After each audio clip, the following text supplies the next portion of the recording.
We are here and only for an answer. Where are the money that you get out of military fund? Where are the insurance money to take away and do all this? Where are the money and do all this? We need an answer and do all this. We are out here to end government corruption. And do all this, you know about the jobs them that land in Jamaica. Every single jobs and do all this, you know about and do all this. So we are out here with a peaceful demonstration from 9 a.m. and we're going to end at 4. We need an answer about the 4-year-old child. We need an answer about Jaden. We need an answer about the corruption that they are doing in the country. I am out here as a young man standing up for my Jamaican people. I am the next part of but people, listen to me. We need to arise. Jamaican people need to arise and come out and make your voice be heard. Because Andrew Holness is walking over Jamaican people too much, and we need justice. We need justice for our money. We need justice for our money. We need justice, and justice will serve. Thank you. Yes, justice will serve. Thank you. They're Jamaicans. Look at this. Look at this madness here. Look at this. You happy? Wanna happy with this? This is 1, 2, 3, 4, 5, 6, 7, 8, 9, 10, 11, 12, 13, 14, 15, 16, 17, 18, 19, 20. 21 cases of corruption between 2016 and 2021 by the current administration. I'm not happy with this. That's on average 4 cases per year over the 5-year period. How does this make sense? We're happy. Are we happy with this as a country? And I don't want to hear who did it to and which side do it to, because when this prime minister was being sworn in 2016, the first thing he said was that he's going to make the members of his team in cabinet sign contracts and give them, what him saying was going to give them again? A job description. That's what he did say. He was so, we're going to make sure that there is no corruption. But sir, Mr. Holness, sir, I will eat this, This is a lot. Jamaican people, this can't be acceptable. And if you think that, this is your money, my money, this is taxpayers' money that is being used to fatten these people's pockets. We're talking hundreds of millions of dollars. They're just robbing from us and fattening, lining the pockets of them little friends and cronies. The Yolanda, what's your name? Yolanda? Also? The Ruels, the Fritzes, all these corrupt individuals benefiting from our hard work. The things that's supposed to make our country a better place, then taking money and just spend it. So, are we supposed to happy with this? No, so I'm not happy. I don't want nobody come and me post and tell me about who they do it to. Come here, go rude with you. I thank you. Have yourself a good day. Greetings once again, my Jamaican people. Welcome back to my YouTube channel. And before I continue, I will kindly request that you hit the like, subscribe, and the share button, as this will go a very long way in supporting my channel. Well, in today's episode, I'll be covering about the issue of corruption in the Jamaican healthcare sector.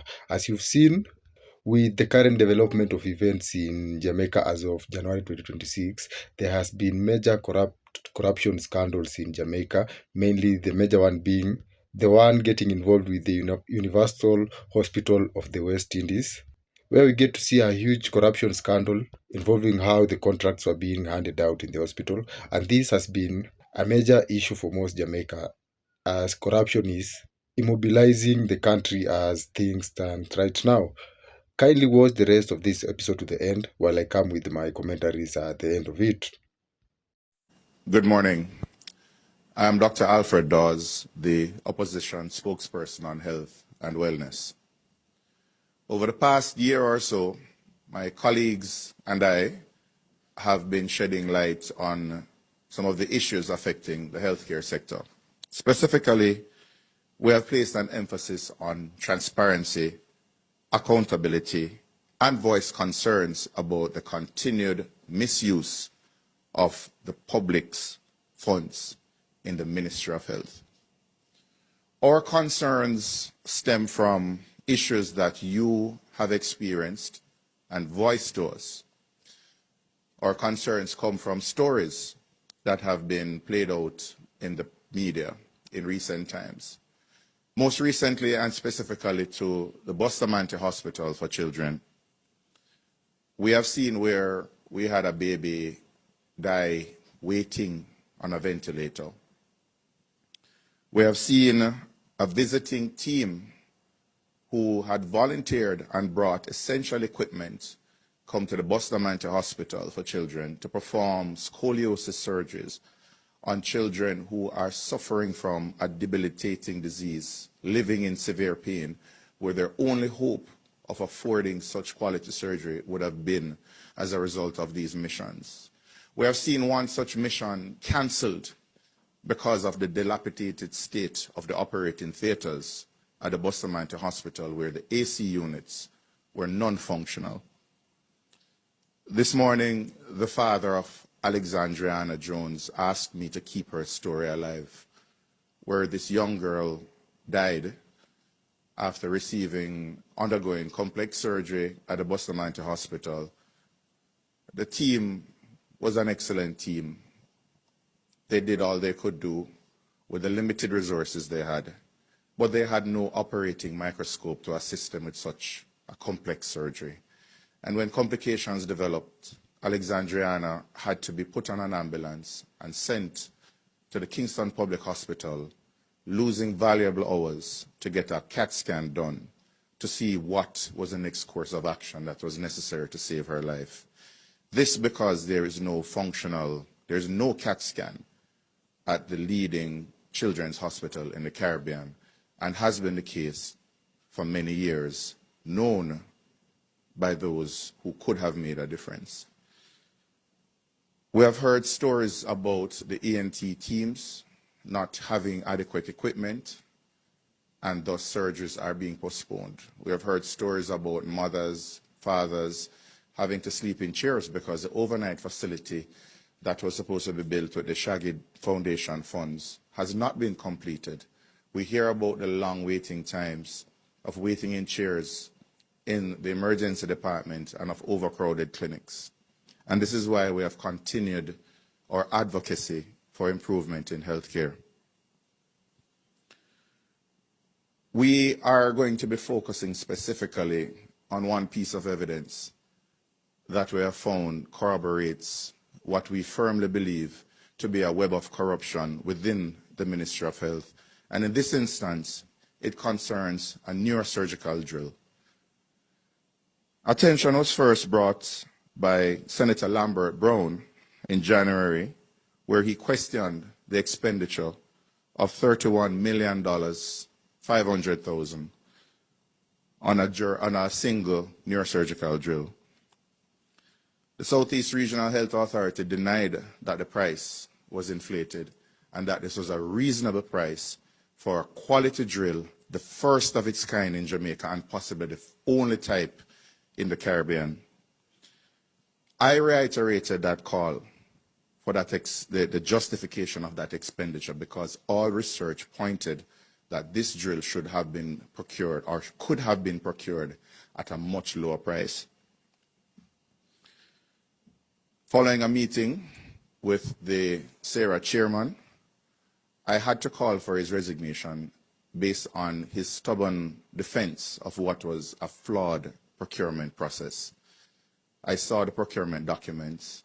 I saw where the process was hijacked, where an internal source determined that a fair price for that drill was 32 million Jamaican dollars.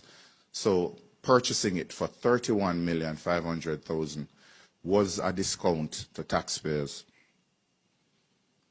The minister, returning from his overseas trip, continued a strident defense, putting out several videos that are still available to be viewed online, in some instances ridiculing and mocking me and my accusations. But we do have evidence that this drill is only the tip of the iceberg of corruption within the Ministry of Health. In November last year, just before the drill was purchased by Sarah for the Bustamante Hospital for Children for $31,500,000. 2 drills of the same type, EM200, same manufacturer, same specifications, same model numbers, were brought in by one company, the company that won the bid to supply that $31 million drill. On their customs declaration forms, accompanied by an invoice from the manufacturer, we see that it was not a new drill. They were refurbished drills with a purchase price of $1,600. That was the declared value, and they paid $90,000 in customs fees, bringing the grand total landed the same drill, model number, specifications, landed in Jamaica, cost nowhere close to $31 million, but 250,000 Jamaican dollars. We have the serial numbers for both drills. The question today, we have 2 questions. The company that brought in these drills won the bid to supply the exact same drills to Sarah. It cost the company $250,000 to have that drill in Jamaica. Is the $31 million drill at the Bustamante Hospital for Children one of these drills that were imported in November last year? Yes or no? If it is a case where the drill that was purchased from the same company just after these 2 drills were imported is a different drill, what was the justification for paying $31 million for a drill that could have been bought and landed in Jamaica for less than 300,000 Jamaican dollars? Is that a fair price? Understanding that the same company that won the bid could have brought in a drill for 1,000 times less. This is not about politics. This is about the blatant misuse of taxpayer dollars. The question is further compounded. What could have possessed someone to spend $31 million on a drill when they could have bought 100 of those same drills? When they could have bought a CT scan so babies and children would not lose valuable time and increase their chances of complications and dying if they did a CT scan at Bustamante Hospital rather than going to Kingston Public Hospital to have a scan done? Why spend $31 million on a $300,000 drill when you could have purchased several ventilators so less babies would have been dying? $31 million versus fixing and maintaining your operating theaters so life-saving surgeries can go on uninterrupted, so that missions coming to Jamaica to volunteer their services can help those children suffering in pain. Why? And that is where I'm going to leave the questions. Why do it? I'm not going to call for anyone's resignation today. Let the chips fall where they may. There's obvious corruption, blatant mismanagement taking place in the Ministry of Health. I have one more thing to add. The company, and this is further evidence of what looks bad, the company in question is owned by JLP Member of Parliament Donovan Williams, the MP for Central Kingston, a man whose name may be familiar not just as MP, but as a company secretary linked to Estate Bridge, a company in turn linked to Prime Minister Andrew Holness that was under investigation by the Integrity Commission. Is Mr. Williams able to state, to answer these questions? Is Mr. Williams able to say his hands are clean? If that is the case, then he should present himself. There should be a release answering these questions. And as I said, the chips must fall where they may. But we do know that there is a web of corruption, and it is paid for in the suffering and death of children and babies. If this is not evil, I do not know what is. I don't know who in the government, from the top down, has a moral authority to call out and weed out those who are involved in this blatant theft and rape of an industry, of a system so vital to us as a health sector.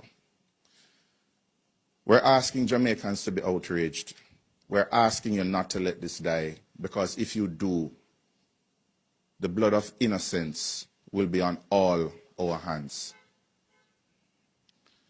I have two files, two dossiers, one addressed to the Auditor General, Mrs. Pamela Monroe Ellis, with the findings of our investigation. The other is addressed to Mrs. Justice Reed, retired Justice Carol Lawrence Beswick, the chairman of the Integrity Commission. We're asking for a fulsome investigation into the procurement process of this neurosurgical drill, and that we see a definitive message being sent and justice being served for all those children, babies, and their parents who have suffered because they have lacked equipment and services, while money has been sucked out of the Ministry of Health, out of Bustamante Hospital, out of Sarah, by what I had referred to before as a rapacious form of capitalism enabled by corruption. Thank you. Aluta continua. Thank you, Dr. Dawes, for that very informative presentation. We are now opening the floor for questions. If you have a question, please state your name, the media house you represent, and proceed with your question. If you're online and you have a question, you can write it, we'll read it for you, or you can indicate by raising your hand. We'll open the mic and you can proceed. Your name, the media house, and your question. Thank you. Kelisha Williams, Television Jamaica.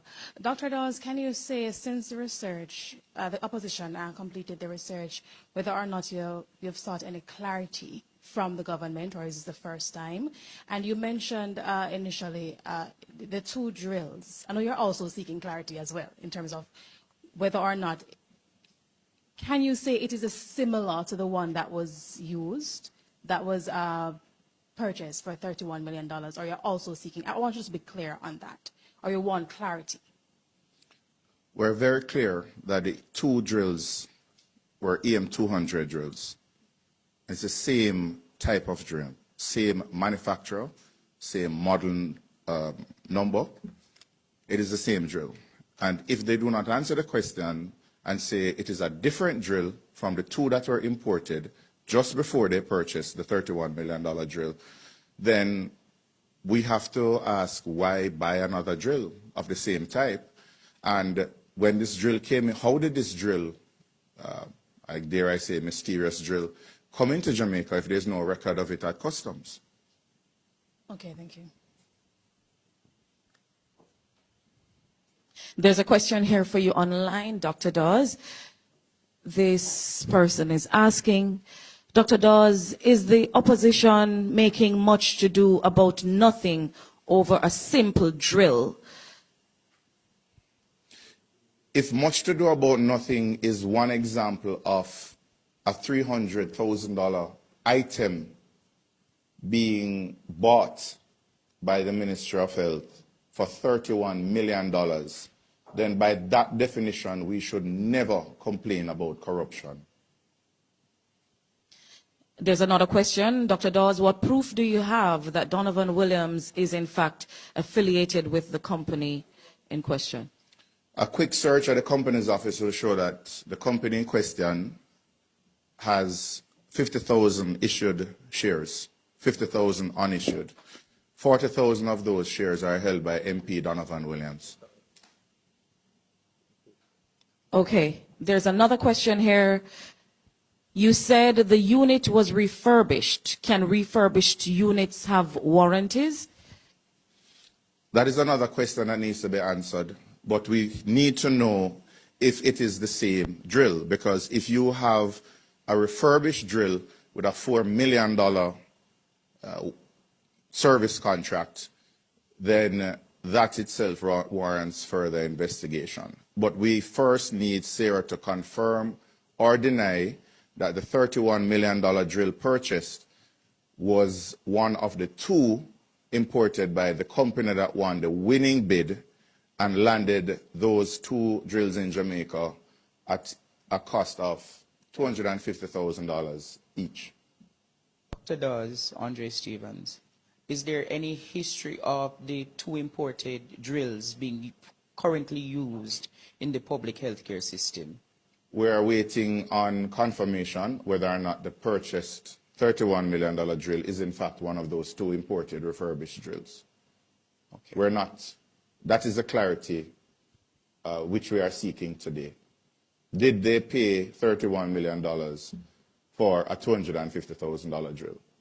Sashana Small, Jamaica Gleaner, is asking, can you share the name of the company that brought the drills into the island? The company's Medical Technologies Limited.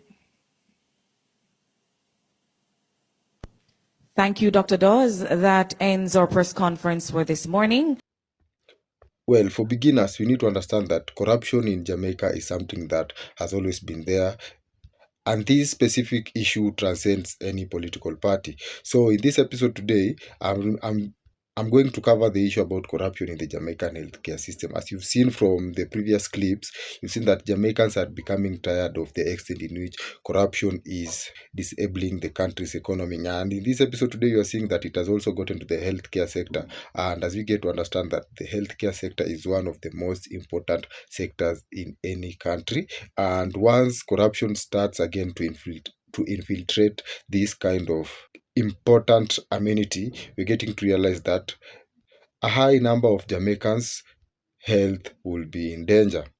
And so before we get deep into the facts, we need to understand the extent in which corruption has been prevalent in Jamaica. As of January 2026, according to the Corruption Perception Index, CPI, Jamaica stands at a ranking of 44 out of 100, making it 69th worldwide, showing that the level of corruption in the country is moderately high compared to other countries globally. And you should have in mind that this has again been constant in Jamaica for quite some time now, showing that all the measures that the Jamaican government has always been making to try and combat corruption have not been effective, as we're getting to see that corruption is neither decreasing or improving, and it's always been constant, giving the impression that there are certain powers behind it that are enabling corruption to take place in Jamaica. And so back to the corruption scandal in the healthcare sector in Jamaica. You understand that the recent one has happened at the Universal Hospital of the West Indies in Jamaica, where we're getting to see that apparently 51 contracts amounting to about $521 million have been flagged by Auditor General as being given out without any formal records by the hospital. This goes to show that there was no transparency in awarding these 51 contracts, and that the individuals involved, that is in the management of the hospital, used this contract to make some gaining for themselves, showing how rampant corruption has been in the healthcare section. And this only goes to show how cold-hearted some individuals can be. This is healthcare money. This is money that is supposed to help ailing Jamaicans, and yet some individuals still take advantage of this and try to benefit out of the suffering of the Jamaican people. And in this scandal, we have seen multiple anti-corruption units in Jamaica coming out to try and solve it, with the Integrity Commission also taking charge after the report findings by the Auditor General showing discrepancies in how these tenders were awarded, and also how this amount of money, $521 million, was actually spent in the hospital. Other than that, we're getting to understand that there are some also other form of corruption that has been happening in the Jamaican healthcare, and this time it goes to how multiple hospitals have been finding loopholes of awarding contracts in a way that they will benefit themselves. And a good example is the fact that most Jamaican hospitals have been breaking down huge contract into smaller one with an effort of trying to bypass the strict oversight rules or scrutiny that has always been placed on bigger contracts, and breaking them down to smaller ones automatically bypasses this, showing how clever or how inventive these individuals are when it comes to fleecing funds from the Jamaican people. And this again goes to show how much Jamaicans have actually lost faith in their government, that is under the Prime Minister Andrew Holness, in his efforts of trying to fight corruption in Jamaica. And as we get to understand that with the recent hitting of Hurricane Melissa in Jamaica, so many Jamaicans were injured during the act, and we're getting to see also there was outbreak of several diseases that were related to the high accumulation of water, that is thanks to flooding in Jamaica after the Hurricane Melissa. And so we're getting to realize that more and more Jamaicans actually needed better health care services from the government. And despite of this, and the government allocating funds to try and fight or help Jamaicans who are in dire need of this help, you're getting to see that there are still some greedy individuals who actually came in between and tried to fleece these funds to themselves. And it's not actually try, they have actually been successful, considering the fact that the government has not come out to call out these officials who have been actively involved in the multiple corruption scandals in the healthcare sector. And even according to the Ministry of Health and Wellness Department of Jamaica, we're getting to realize that most Jamaicans have had faith in their healthcare practitioners, that is standing at about 44%, compared to how they trust their politicians, which stands at 20%, and the Jamaica Constabulary Forces, which also stands at less than 20%. This goes to show that most Jamaicans don't trust in their politicians and the police force, as these are viewed as some of the most corrupt bodies in Jamaica right now. And for most Jamaicans, they always view these agencies as being channels of corruption, thanks to the bad name that they built for themselves by encouraging and protecting the corrupt individuals. And if again you've seen in this episode, you're seeing that multiple Jamaicans are actually coming out to call these rampant cases of corruption in the country, with the current ruling government under the leadership of Jamaica's Prime Minister Andrew Holness being called out for propagating this level of corruption in the country. And as we get to understand, this is not a problem that is only common in Jamaica. Even here in Africa, we are having cases whereby politicians will take advantage of any given situation to try and benefit themselves.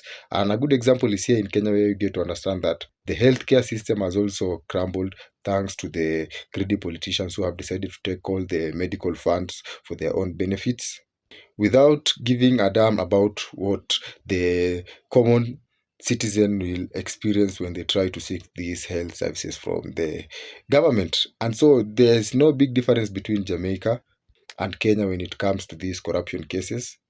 And as for Prime Minister Andrew Holness, you have seen that there have been also several cases in which he has been mentioned about being actively involved in these corruption cases, especially when it came to the statutory declaration of his wealth, where he couldn't actually explain how he got to accumulate the amount of wealth that has nearly tripled in his short time in government. And so The problem is not quite different in many African leaders, and this only goes to show the extent in which corruption and greed becomes the undoing of every nation. Well, this again marks the end of this episode, and I would really love to hear your thoughts and ideas in the comment section. Thank you once again for watching to this end, and again, don't forget to hit the like, subscribe, and the share button, and see you in the next episode.